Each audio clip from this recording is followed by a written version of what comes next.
शुक्लां ब्रह्मविचारसार परमा आद्यां जगद्व्यापिनी वीणा पुस्तकधारिणीम् अभयदाम् जाड्यान्धकारापहा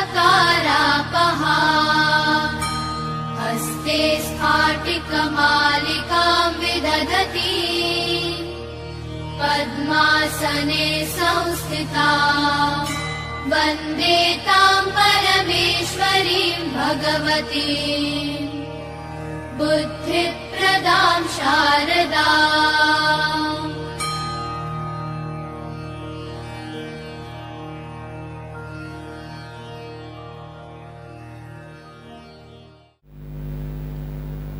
मित्रों, नमः संस्कृताय। भूषण देववाणी द संस्कृत क्लासेस से मैं आपका दोस्त अजय पांडे। आज हम लघु सिद्धांत कौमुदी के एक नए प्रकरण, नए अध्याय को लेकर के आपके सामने उपस्थित हुए हैं, संधि को। और आज के पहले हमने संज्ञा प्रकरण पढ़ लिया है। संज्ञा प्रकरण के सभी प्रश्नों को पढ़ लिया और 100 प्रश्नों के व्याकरण की भूमिका से संबंधित 100 प्रश्नों की प्रश्नमाला भी आपके पास पहुंच चुकी है। उसकी अभी उत्तरमाला आप तक भेजनी है। तो संधि को हम पढ़ने से पहले ये जान लें कि संधि क्या है, कैसे है, क्या है। तो अगर हम लघु सिद्धांत कौमुदी से पढ़ते तो लघु सिद्धांत कौमुदी में तुरंत हमें जो है यण संधि पढ़ना होता। तो पहले हम संधि शब्द पढ़ लें। संधि शब्द कितनी संधियाँ होती हैं, और कई व्याकरणाचार्य या विद्वान लोग या हमसे पहले जो भी आचार्य लोग हैं या आप लोगों के सामने भी ऐसा प्रश्न आएगा, वो पंच संधि की चर्चा करते हैं। तो आज हम ये चर्चा कर लें कि पंच संधियाँ कौन कौन सी हैं। क्या पंच संधियों में दीर्घ गुण और अयाद वृद्धि आएंगी, ये जानना है आपको, या फिर इष्टुत्व, इष्टुत्व, जस्त्व आदि ये आएंगी। विसर्ग की जो संधियाँ क्या वो पंच संधियों में आएंगी। जो हम जानते हैं उसको जाने और जो न जानते उसको भी जाने।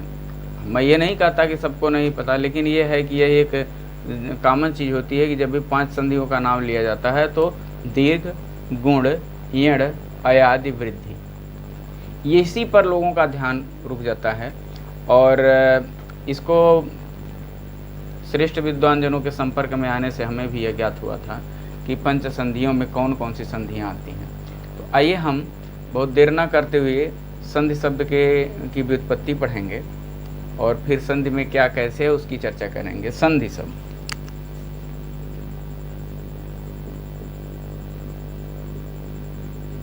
संधि शब्द का अर्थ होता है ज्वाइंट, जिसका अर्थ है जोड़, मेल, योग, ये होता है। अब संधि शब्द की चूंकि संस्कृत शब्द है तो संस्कृत सब्जेक्ट है, संस्कृत शब्द की व्युत्पत्ति हम पढ़े थे, व्याकरण शब्द की व्युत्पत्ति पढ़े। तो आज व्याकरण में हम संधि जब पढ़े तो संधि की भी हम व्युत्पत्ति पढ़ेंगे। संधि शब्द की व्युत्पत्ति जो है वह सम उपसर्ग पूर्वक डुधाएं, सम उपसर्ग पूर्वक डुधाएं धातु से की प्रत्यय, की प्रत्यय के योग से हुआ। की प्रत्यय, आइए अब प्रायः हम इस रूप में पाते हैं, सम धन धा धन की, यही प्रायः पाया जाता है। तो ये कैसे, ये दुधाए से धा कैसे हुआ है, इसको जान ले हम, और इसको जानने के बाद फिर हम प्रक्रिया आसानी से समझ लेंगे। तो सम उपसर्ग दुधाए, यहाँ देखिए ये जो इया है इसकी हलंत्यम से संज्ञा, इया की हलंत्यम सूत्र से संज्ञा होगी। और ये डू जो है इसकी एक सूत्र आप लोग पढ़े होंगे, आदिरंगी टूडवह, आदिरंगी टूडवह से इस डू की संज्ञा हुई।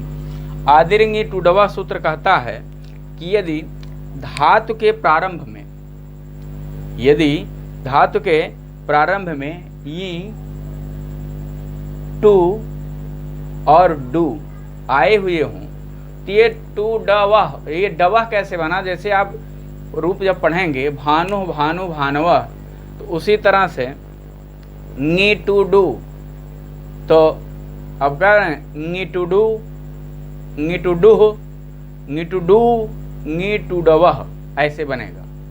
तो इसी तरह से ये टूडवह बना, तो टूडवह यहाँ बने, ये डू का ही बोध कराएगा। तो डू का लोप किससे हुआ, आदिरंगी टूडवह से हुआ।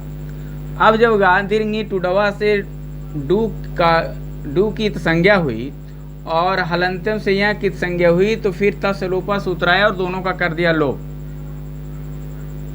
अब समधा की, समधा की इस रूप में है की, ये जो की प्रत्यय है इसके की। अच्छा हाँ, यहाँ एक प्रश्न उठेगा कि धा धातु से की प्रत्यय क्यों लगा। तो इसके लिए एक सूत्र है उपसर्गे, इसके लिए सूत्र यह है कि उपसर्गे धोह की, कहे कि यह धो दा और धा धातु से पहले, यदि दा और धा धातु से पहले उपसर्ग लगा हो तो की प्रत्यय का विधान किया जाएगा, तो की प्रत्यय का योग किया जाएगा। तो इसी सूत्र से, किस सूत्र से, सूत्र भी लिख लीजिए, उपसर्गे धोह कीह, सूत्र से धा धातु के बाद की प्रत्यय आया। धा धातु के बाद कौन सा प्रत्यय, की प्रत्यय आया। और जब की प्रत्यय आया तो अब की के क की प्रत्यय का है, तो की के क की संज्ञा होगी और लोप हो जाएगा। जब लोप हो जाएगा का की, तो ये बन जाएगा सम धन धा धन ई, ये स्थिति बनेगी। जब ये स्थिति बन जाएगी तो एक सूत्र आएगा जो धा के आ का लोप करेगा, जो धा के आ का लोप कर देगा। तो वह होगा सूत्र आतो लोप इट च, ये सूत्र है आतो लोप इटी च।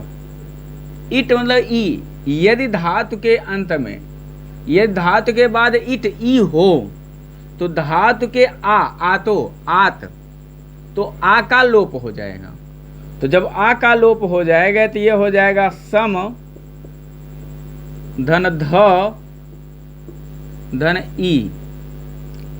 इस स्थिति में अब अजीनम परिणत संयोजन से इसका योग करा देंगे तो ये हो जाएगा धी, ये हो जाएगा सम समधन धी, समधन धी। अब इस स्थिति में यहाँ पर मोनुस्वार, जिसको हम व्याकरण शास्त्र में अनुस्वार संधि के नाम से जानते हैं, और सूत्र उसका मोनुस्वार है। यदि माँ के बाद, यदि माँ के बाद क्या है, कोई व्यंजन वर्ण आए, तो यहाँ आप देख लीजिए धा है, यहाँ ये न समझिएगा ई पहले है, ई बाद में, धी धा बोल के देखिए, धी धा पहले ई बाद धी। तो अब यह क्या हुआ, माँ के बाद धा था, इसलिए इस माँ को हो गया अनुस्वार। और जब माँ को ये अनुस्वार हुआ तो ऐसे लिख सकते हैं, एक बार हम ऐसे लिख लें, और अनुस्वार अपने से पूर्ववर्ती वर्ण पर लगता है, तो ये रूप बन गया संग धन धी। हिंदी में आपको यही रूप मिलेगा संधि का, संधि के यही रूप मिलते हैं हिंदी में प्राय, लेकिन हम संस्कृत पढ़ रहे हैं, लघु सिद्धांत कौमुदी पढ़ रहे हैं, तो संधि का जो वास्तविक स्वरूप होगा उसी को हम पढ़ेंगे। अब यहाँ एक सूत्र आप लोग पढ़े होंगे, परसवर्ण संधि है, व्यंजन संधि के अंतर्गत अनुस्वार से यही परसवर्ण, कहे कि अनुस्वार के बाद यदि यह प्रत्याहार का कोई वर्ण हो, और ये प्रत्यय चलेगा कहाँ से, हैवरट के या से लेकर के कपय के या तक चलेगा, हैवरट के या से लेकर के कपय के या तक चलेगा, तो आपको इसमें ध मिल जाएगा। तो यहाँ अनुस्वार है और अनुस्वार के बाद, यहाँ अनुस्वार है और अनुस्वार के बाद ध है, तो दोनों शर्त पूरी हो गई कि अनुस्वार के बाद यह प्रत्याहार का वर्ण होगा तो क्या होगा, पर सवर्ण हो जाएगा। तो अनुस्वार को पर सवर्ण जो वर्ग होगा, अनुस्वार का सवर्णी क्या हो सकता है, अनुस्वार का सवर्णी या तो क वर्ग का ङ होगा, क्यों, क्योंकि अनुनासिक ध्वनि है, च वर्ग का य होगा, ट वर्ग का ण होगा, त वर्ग का न होगा, और प वर्ग का म होगा। तो यदि यहाँ क होता तो यह ङ बन जाता, यदि यहाँ च होता, च वर्ग होता तो यह यहाँ बन जाता है, यदि यहाँ ट वर्ग होता तो यह ड़ बन जाता है। यहाँ है क्या, त वर्ग है तो यह न बन जाएगा, और यदि प वर्ग होता तो म बन जाता। तो इस तरह से यह पद बन के जाएगा, पूरा हो जाएगा पद संधि। संधि पद हो गया। अब संधि पद, संधि शब्द जो है, संधि पद जो है, यह संधि पद पुल्लिंग है। पहली बात ये जान लीजिए कि संधि शब्द क्या है, पुल्लिंग है। संधि शब्द पुल्लिंग, कहीं कहीं आपको ये दो ला दिखेंगे, कहीं कहीं एक ला दिखते हैं, तो हम दो और एक दोनों को पढ़ें तो आसानी होगी। पुल्लिंग। तो संधि शब्द कैसा शब्द है, तो संधि शब्द कौन सा लिंग है, संधि शब्द पुल्लिंग है, ये ध्यान में रखिएगा। आगे हम अब संधि जब हम पढ़ लिए संधि की व्युत्पत्ति, तो अब देखिए ये हमने अभी संधि को, और संधि में ही संधि ने अपने परिभाषा के साथ साथ अपने उदाहरण को भी बताया। अब देखिए यहाँ क्या था, यह एक वर्ण है और यह एक वर्ण है, तो वर्णानाम परस्परम मेलनम एव संधि, कैसे मिलेंगे, तो अब क्या हो गया, वर्णानाम सनियमेन परस्परम मेलनम एव संधि, कहे वर्णों का नियम पूर्वक आपस में मिलना ही संधि है। अच्छा, संधि जब होती है तो कोई न कोई नियम होता है, कोई न कोई शर्त होती है। और हमने जब संहिता की चर्चा किया था तो हमने वहां से बताया था कि ये जो इंगेजमेंट होती है, जयमाल तक की बात होती है, उसको संहिता कहते हैं। और उसके बाद जब विवाह होता है तो उसको संधि हो जाती है, और संधि वहां एक शर्त रखी जाती है। जो लोग नहीं मैरिड हैं वो भी जाएंगे, एक सप्तपदी होता है, वहां संधि रखी जाती है। दुल्हन वधू जो होती है वह 7 वचन की शर्त रखती है, और वर जो होता है वह 5 वचन की शर्त रखता है। तो ये शर्त है, ये संधि है, जीवन भर एक साथ चलने की एक संधि होती है, और ये नियम रखाया जाता है, ये बताया जाता है कि ये बात मानेंगे तो हम आपके बामांग में आएंगे। ऐसा जो लोग अनुभवी होंगे वो लोग जानते होंगे, बाकी जो लोग अभी नहीं अनुभवी हैं वो अनुभव करेंगे आगे चल के। भगवान करें उनके जीवन में मंगल आए, जल्दी आए। आइए, संधि में अब होने वाले परिवर्तन, संधि में कहाँ कहाँ परिवर्तन होगा इसको हम देख लेते हैं।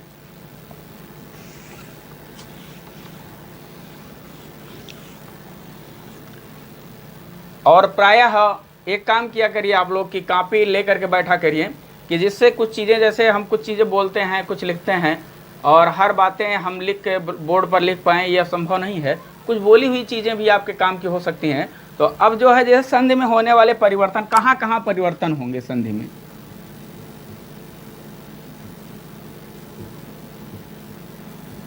संधि में होने वाले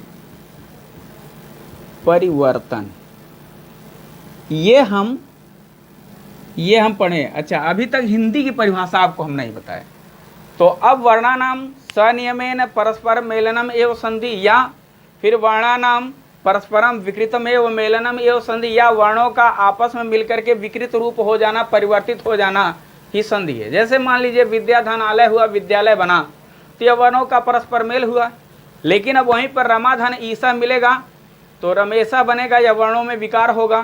फिर वाक धन ईसा होगा तो का को गा होना, यह वर्ण का विकार होगा।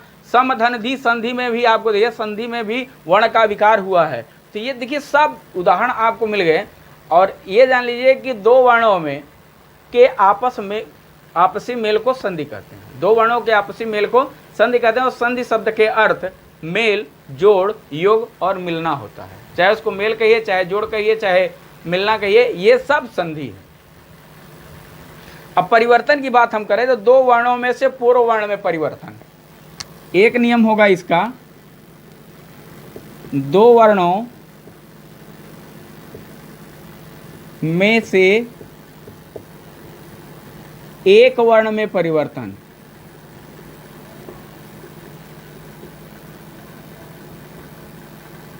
अब ये कहां मिलेगा, जैसे आप देखेंगे प्रतिधन एकम, प्रतिधन एकम में ई को या होना, एक वर्ण में परिवर्तन हुआ। फिर कहीं कहीं आपको दोनों वर्ण में परिवर्तन मिलेंगे, जैसे वाकहरि मिलेगा, वाघहरि मिलेगा, तत् शिवा तत् शिवा बनेगा। आगे अगला, और अयादि संधि में भी तो पूर्व वर्ण में, एक वर्ण में नहीं, ये पूर्व वर्ण पढ़ लीजिए, दो वर्णों में से पूर्व वर्ण में, पूर्व वर्ण में परिवर्तन। तो पूर्व वर्ण में परिवर्तन कैसे? जैसे ने धन अनम नयनम इत धन आदि इत्यादि।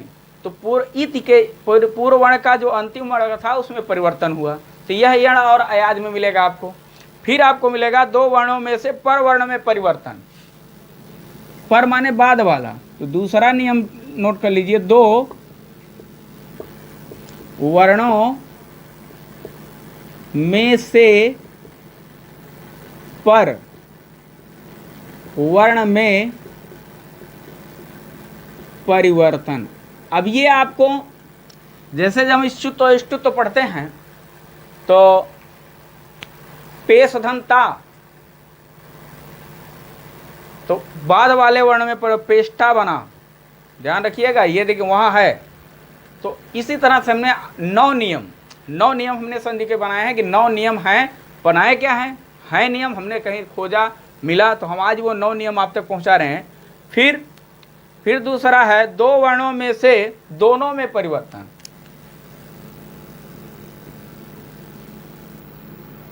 ये तीसरा है दो वर्णों में से दोनों में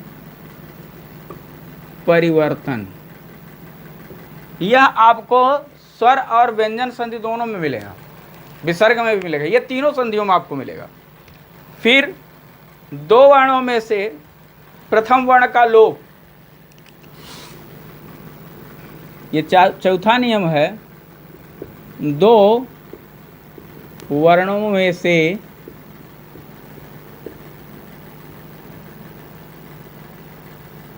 प्रथम वर्ण का लोप। फिर पांचवा आपको मिलेगा दो वर्णों में से द्वितीय वर्ण का लोप, द्वितीय या पर वर्ण का लोप। ये पूर्व वर्ण भी लिख सकते थे और ये पर लिख सकते थे, द्वितीय वर्ण का लोप। यह आपको विसर्ग संधि में मिलेगा। यह कहाँ मिलेगा? विसर्ग संधि में मिलेगा। पूर्व वर्ण का भी लोप होगा और पर वर्ण का भी लोप होगा। आइए, दो वर्ण में से किसी एक वर्ण का द्वित्व होना। छठवां नियम, दो वर्ण, हिंदी लिख रहे हैं तो वर्णों लिखेंगे, दो वर्णों में से किसी एक वर्ण का द्वित्व माने दो हो जाना। द्वित्व का अर्थ होता है दो हो जाना। ये सब आपको मिलेंगे, ये जब संधियां हम पढ़ेंगे ये कंडीशंस, ये बातें आपके सामने आएंगे। अच्छा, द्वित्व वाला नियम आपको व्यंजन संधि में मिलेगा, और जहां मिलेगा हम बता दे रहे हैं, आप वहां ध्यान दीजिएगा, हो सकता है तब ना बता पाएं कि कहां हो रहा है। आइए, अगला नियम है कि दोनों वर्णों में के बीच में किसी वर्ण का आगम होना, मतलब किसी वर्ण का आ जाना। सातवां नियम, दोनों वर्णों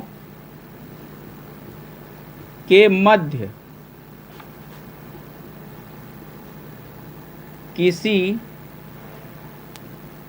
वर्ण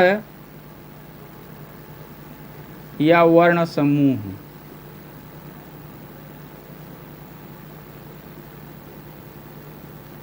का आगम होना।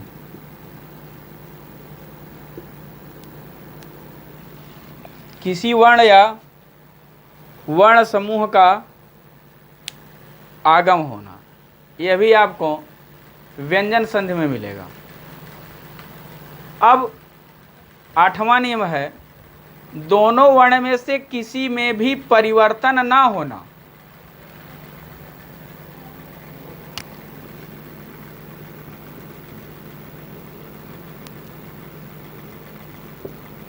दोनों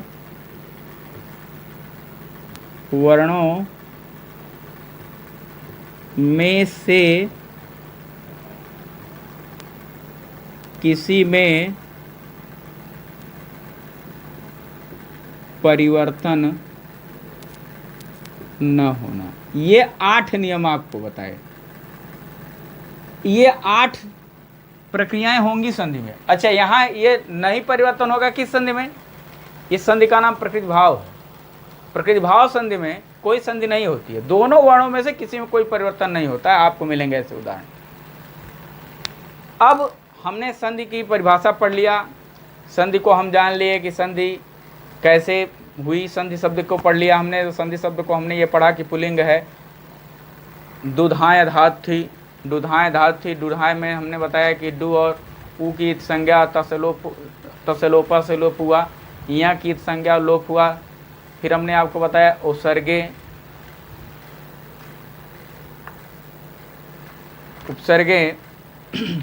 उपसर्गे धो की से जो है धा धातु से की प्रत्यय का योग हुआ। फिर की के का लोप हुआ। फिर सम धा की ऐसा सम धा ई बना। फिर हमने बताया कि माँ को मोनुस्वारा से अनुस्वार हो करके फिर एक अनुस्वार से यही परसमाणा होकर के संधि पद बना। फिर हमने ये आपको 8 नियम बताए, 8 परिवर्तन, 8 जगह परिवर्तन होता है, 8 स्थितियां बनती हैं संधि में। और ये यदि आपका कॉन्सेप्ट क्लियर हो जाए तो आप आसानी से जान सकते हैं कि स्वर संधि है, कि व्यंजन संधि है, कि विसर्ग संधि। हमने एक चीज़ और चर्चा किया था कि पंच संधि का। अब हम संधि के भेद की चर्चा करेंगे कि संधि के कितने भेद हैं। चूँकि ये लघु सिद्धांत कौमुदी पढ़ते समय ऐसा नहीं है, तो हमको ये पता है कि हमारा वीडियो जो है वो चाहे TGT के लोग देखेंगे, PGT के लोग देखेंगे, और एक परीक्षा ज़्यादातर जिस पर लोगों का फोकस होता है टेट सीटेट वालों का, तो कुछ ऐसा भी पढ़ाया जाए कि उनके लिए भी। फिर खैर हम उनके लिए एक नया वीडियो जारी करेंगे जो इसमें केवल टेट सीटेट की बातें होंगी। लेकिन अभी लघु सिद्धांत कौमुदी चल रही है तो इसको चलाते रहेंगे, बीच बीच में हम वो भी वीडियो डालेंगे। और हमको पता है कि ज़्यादातर लोगों को जो है प्रत्यय में समस्या बनती है, और वो प्रत्यय हम विशेष रूप से पढ़ाएंगे।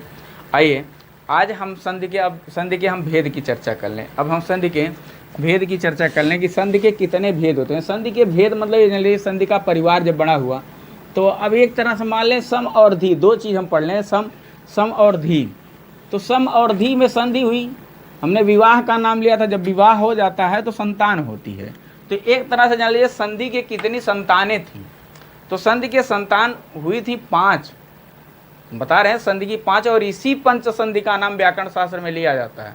बताया हमने पुराने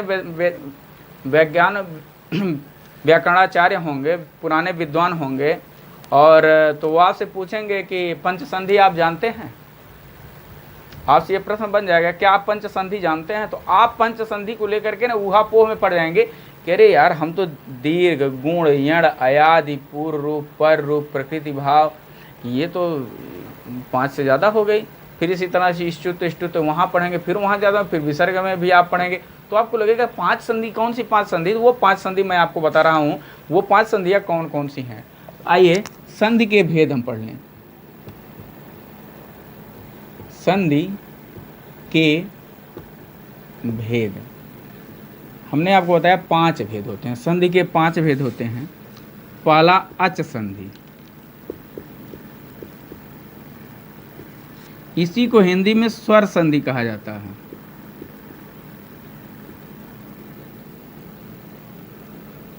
दूसरी संधि है हल संधि,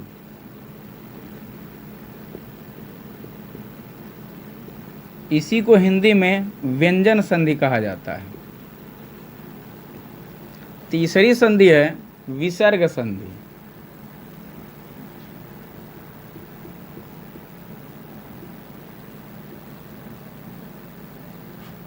चौथी संधि है स्वादि संधि,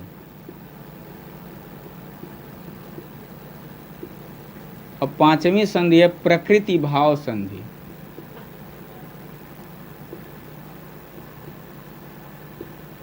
ये है पंच संधि। तो अब ये क्या है पंच संधयः, ये है 5 संधियां। ये 5 संधियां हैं, इन्हीं 5 संधियों की चर्चा होती है व्याकरण शास्त्र में।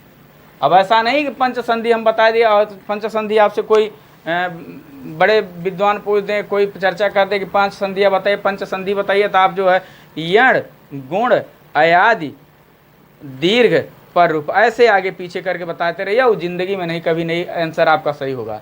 पंच संधियाँ ये हैं, कौन कौन सी, ध्यान दीजिएगा। अच संधि जिसको हिंदी में स्वर संधि कहते हैं, हल संधि जिसको हिंदी में व्यंजन संधि कहते हैं, और विसर्ग संधि, स्वाद संधि और प्रकृति भाव संधि, ये है। अच्छा, आप देखिए जब आपने स्वर संधि पढ़ा होगा तो स्वर संधि के अंतर्गत आपको प्रकृति भाव पढ़ने को मिला होगा, तो आप ये देखिए प्रकृति भाव स्वर संधि नहीं मिलता है, सीधे सीधे मिलता है प्रकृति भाव संधि। इसका मतलब क्या है कि प्रकृति भाव संधि स्वर नहीं है, स्वर संधि नहीं है, स्वर है उसमें लेकिन स्वर संधि वो नहीं है, मतलब वह संधि का एक भेद है। आइए, तो ये क्यों 3 संधियां हुई, इसकी चर्चा हम कर लेते हैं। प्रकृति भाव के जो नियम होते हैं वो नियम प्रायः इस स्वर संधि से मैच कर जाते हैं, और स्वाद संधि के जो नियम वो विसर्ग संधि से मैच कर जाते हैं। तो नवीन व्याकरणों ने, नए व्याकरणाचार्यों ने, नवीन व्याकरण वेत्ताओं ने संधि को 3 भागों में कर दिया। हमने आपको बताया ना, प्रकृति भाव जो किस संधि के अंतर्गत आ जाती है,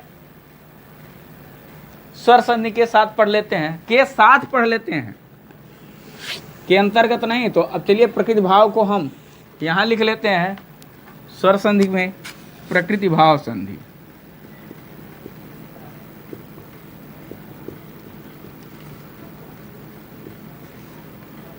और स्वाद को हम विसर्ग में कर लेते हैं।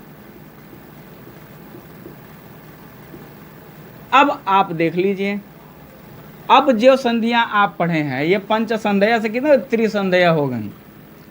अब जो आपने पढ़ा है, 1 हो गया, 2 हो गया और 3 हो गया। तो यदि कहीं बड़ी परीक्षाओं में पूछा जाए और संधि का भेद 5 हो तो 5 भी आप लगा देंगे तो गलत नहीं होगा, लेकिन जो TET C TET super TET वाले हैं वो 3 लिखेंगे। जो भी TET C TET super TET, मान लीजिए कोई 6, 7, 8 का भी बच्चा हो तो वो भी 3 ही लिखेगा, 9, 10, 11, 12 का भी बच्चा हो तो वो भी 3 ही लिखेगा। लेकिन हम ग्रेजुएशन वालों को नहीं कहेंगे। ग्रेजुएशन का अगर कोई व्यक्ति है वो उससे यदि उससे संधियाँ पूछी जाती हैं और विकल्प में 5 रहता है तो 5 आप कर दीजिए, और आप ये गर्ज के साथ कहिए कि ये 5 संधियाँ होती हैं। वो कौन कौन सी 5 है? अच संधि, हल संधि, विसर्ग संधि, स्वाद संधि और प्रकृति भाव संधि। आइए, अब कुछ अभी हमने परिवर्तन बताया था, तो अब कुछ कंडीशंस बनेंगी। तो कुछ कंडीशंस बनेगी तो स्वर संधि होगी, कुछ कंडीशंस बनेगी तो व्यंजन संधि होगी, कुछ कंडीशंस बनेगी तो विसर्ग संधि होगी। तो ये जो कंडीशंस हैं हम उसको एक बार देख लेते हैं, और यही कंडीशंस को बताने के बाद तो संधि के ये स्वर संधि कब होगी, व्यंजन संधि कब होगी, विसर्ग संधि कब होगी, इसके लिए आपको 5 मुख्य बिंदुओं पर ध्यान देना होगा। वो कौन कौन सी 5 मुख्य बिंदुएं होंगी, आइए हम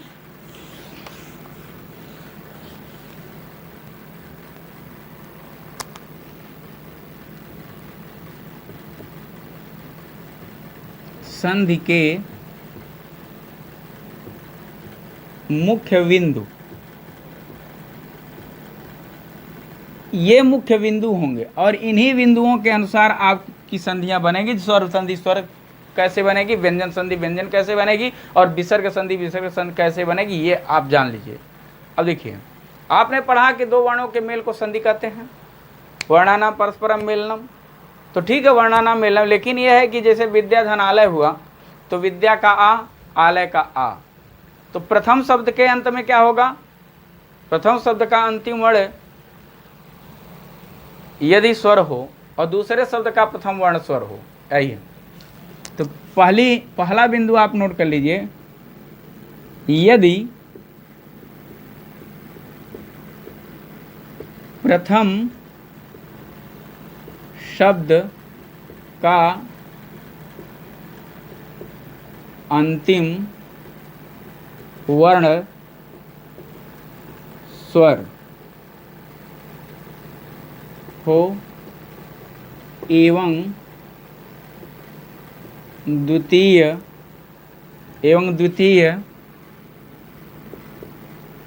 शब्द का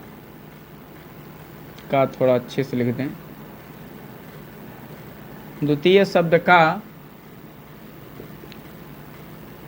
प्रथम वर्ण भी स्वर हो। ये हुआ कंडीशन एक, ये पहली स्थिति बनी और ये मुख्य बिंदु में पहला बिंदु है। जैसे अब क्या हो गया, स्वर प्लस स्वर। चलिए एक दूसरा बिंदु है, यदि प्रथम शब्द का अंतिम वर्ण व्यंजन एवं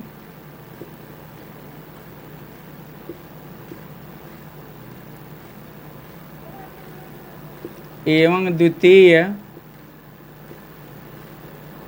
शब्द का प्रथम वर्ण स्वर हो। तो क्या हो गया, ये व्यंजन प्लस स्वर। तीसरा बिंदु, यदि प्रथम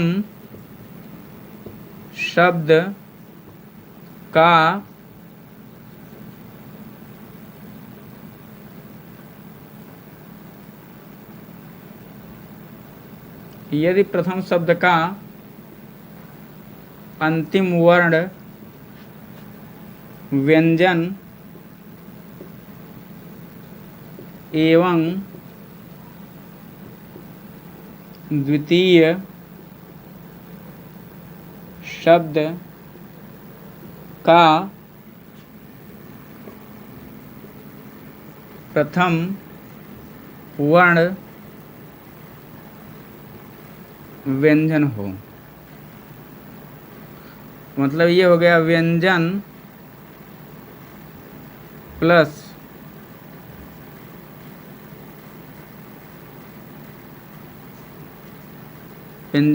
व्यंजन। आइए एक इसको यहाँ लिख लेते हैं, स्वर प्लस स्वर। ये इसलिए लिखना पड़ा कि ऊपर वाला हम एक लाइन मिटाएंगे ये, क्योंकि अगला तभी लिख पाएंगे। 3 हुआ,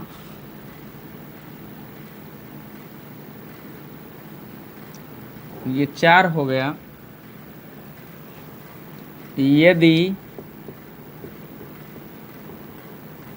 प्रथम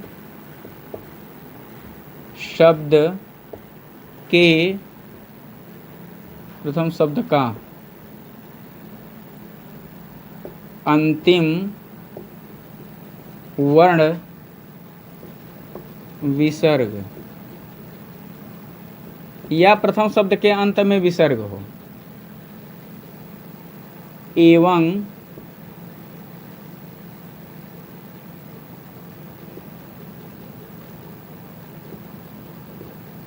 द्वितीय शब्द के प्रारंभ में स्वर वर्ण हो। मतलब ये हो गया विसर्ग प्लस स्वर। एक हमने लिख ही लिया पहले, 5वां, यदि प्रथम शब्द का ऐसे लिख के अंत में विसर्ग एवं द्वितीय शब्द के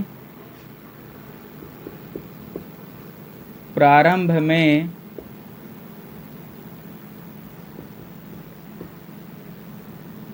व्यंजन वर्ण हो।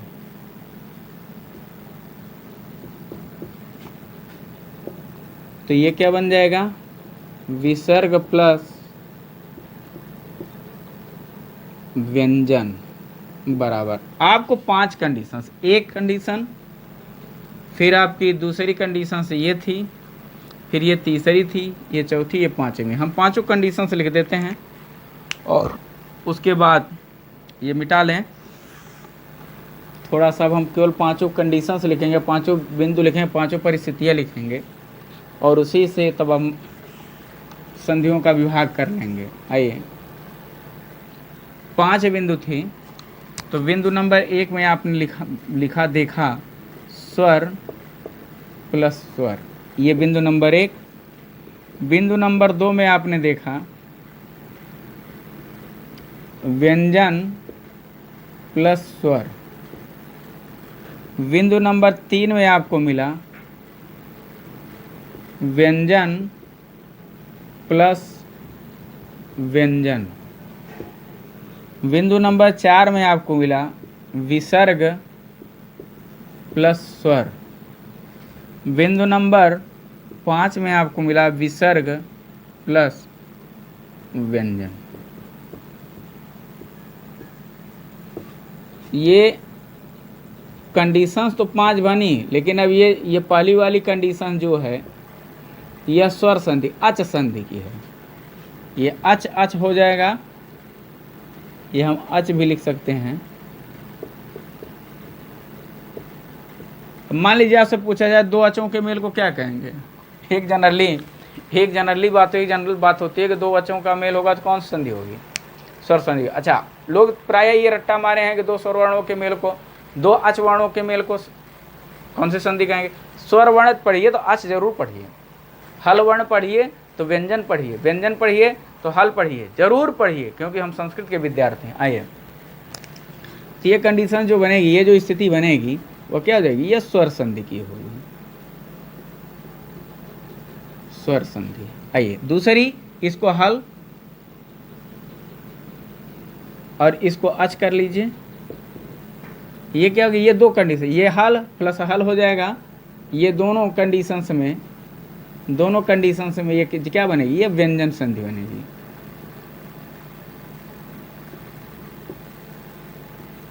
और संस्कृत में इसको हम अच संधि कहेंगे और संस्कृत में इसको हम व्यंजन संधि। ये विसर्ग संधि बनेगी, ये विसर्ग है, ये अच हो गया और ये हल हो गया। ये क्या हो जाएगा, यह विसर्ग संधि। ये रही आपकी तीनों संधियों की एक भूमिका। अब आगे हमें अकॉर्डिंग टू लघु सिद्धांत कौमुदी, जब हम लोग सिद्धांत कौमुदी से शुरू करते हैं तो हमको पहला सूत्र पढ़ना पड़ जाता है कि इको एंड एच। ठीक, हम इको एंड एच पढ़ेंगे, लेकिन ये इतनी कंडीशंस हमको, ये परिस्थितियाँ हमको लगी और इसको हमने आपके साथ साझा किया। और ज़रूर हमको पूर्ण विश्वास है कि ये बातें आपको ज़रूर पसंद आई होंगी। कुछ चीज़ें आपको नहीं तो मैं नहीं कह सकता, लेकिन कुछ चीज़ें रोचक लगी होंगी। जैसे हमने 5 संधियों को बताया, 5 संधियों के बाद फिर हमने 3 संधि पर को बताया कि ये चीज़ें हैं। फिर हमने आपको जो है 8 नियम बताए कि संधि में 8 परिवर्तन होगा, कहाँ कहाँ होगा, पूर्व वर्ण में होगा, पर वर्ण में होगा, दोनों में होगा, और किस किस संधि में होगा। प्रायः हमने ये भी आपको बताया है, पूर्व वर्ण का लोप होगा, पर वर्ण का लोप होगा, दोनों वर्णों का लोप हो सकता है, किसी को द्वित्व हो सकता है। ऐसा भी हमने आपको ये 7-8 पॉइंट आपको नोट कराया है। और इसीलिए हमने आपसे निवेदन किया था, और हम आपसे निवेदन, जो भी वीडियो आप हमारा देखिए तो कम से कम कॉपी लेकर के मित्र बैठिए, जिससे कि जो भी कुछ चीज़ें हमने बताया ना कि मैं बोल देता हूँ, हर चीज़ जो है बोर्ड पर नहीं लिखी जा सकती, तो उसको नोट कर लीजिए। मान लीजिए जो चीज़ें लिखी गई हैं, अब ये ठीक है कि आप सुन लेंगे तो आपको फिर से मिल जाएगा मैटर, चूँकि आज के बाद तो ऐसा है नहीं कि अब वो यूट्यूब पे जाएगा तो फिर वो आपके पास हमेशा रहेगा, जब भी आपको देखना होगा देख लीजिएगा। लेकिन हम आपसे कहेंगे कि आप जो है आज की क्लास हम यहीं रोकेंगे, और ये वीडियो हम, चूँकि आज कुछ थकावट की समस्या है और हम काफ़ी व्यस्त थे और कल हमारा वीडियो नहीं बन पाया, इसलिए आज बनाना पड़ा। और हम ये चाहेंगे कि आप लोग फिर से एक निवेदन आपसे है कि चैनल को सब्सक्राइब करिए। और मैं ये नहीं कहता कि मेरे लिए, अपने लिए सब्सक्राइब करिए। और मैं जहाँ तक मेरे पास जो भी मेरी सामर्थ्य होगी, जो भी मैटर्स मेरे पास होंगे, वो मैटर मैं आपके पास ज़रूर पहुँचाऊँगा। जो कुछ भी मेरे पास होगा उसमें मैं एक रंच मात्र भी नहीं होगा। और ऐसा भी नहीं है कि मैं वीडियो लोड कर दिया हूँ तो फिर हटा लूँगा, ऐसा कुछ नहीं होगा। मेरा जितना वीडियो आपके पास जाएगा, ये और एक संकल्प लिया हूँ कि पूरी लघु सिद्धांत कौमुदी सूत्र एक एकदम सूत्र के साथ और हर सूत्र को हम आप तक पहुँचाएँगे। और बस इसी के साथ आज की क्लास से ही विराम लेती है।